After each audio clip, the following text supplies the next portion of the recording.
গিয়েছিলাম কইতে পারি, আবহাওয়াটা বিশেষ একটা ভালো ছিল না, তাই তাড়াতাড়ি খাওয়া দাওয়া সেরে বাড়ি আসার চেষ্টা, কথা বলে না করে ওঠে না, কঠিন। তো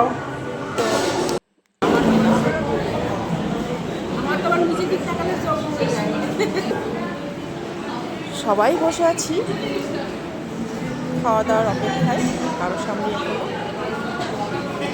বাদ পড়েনি। তো যাই হোক, অবশেষে চলে এলো খাওয়া দাওয়া।